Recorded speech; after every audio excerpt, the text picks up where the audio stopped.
Comme la plupart des Canadiens, les étudiants interagissent tous les jours avec des œuvres protégées par le droit d'auteur. Lorsque nous lisons un manuel scolaire en classe ou lorsque nous y ajoutons des illustrations, du son ou des images vidéo, il s'agit souvent d'œuvres protégées par le droit d'auteur. Les étudiants sont aussi des créateurs. Lorsque nous rédigeons un mémoire, construisons un modèle, peignons un tableau, créons une application pour ordinateur, écrivons les paroles d'une chanson, nous créons une œuvre protégée par le droit d'auteur.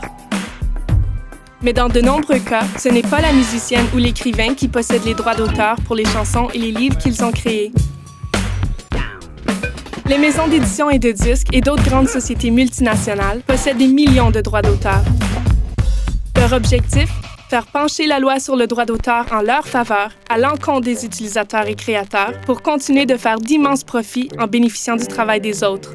Les lobbyistes des grandes sociétés sont à Ottawa en ce moment même, dans des réunions à huis clos, se servant de leur portefeuille bien garni et de leur influence pour obtenir ce qu'ils veulent. Des grandes sociétés ont aidé le gouvernement à élaborer le projet de loi C-61 afin de modifier la loi sur le droit d'auteur.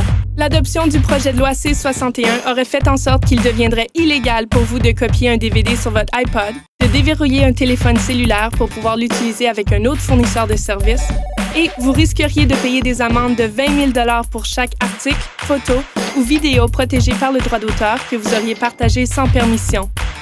La dernière fois que le gouvernement fédéral a tenté de modifier la loi sur le droit d'auteur, les étudiants ont levé les boucliers.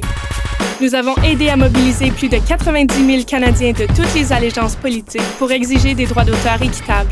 En assistant aux rencontres de discussion ouvertes, en s'adressant aux députés et en lançant des appels pour des droits d'auteur équitables, les étudiants ont aidé à faire échouer le projet de loi avant même qu'il ne passe au vote. Mais le combat vient de commencer. Les étudiants comprennent mieux que quiconque l'importance des lois équitables sur le droit d'auteur. C'est à nous de mener le combat pour des droits d'auteur équitables.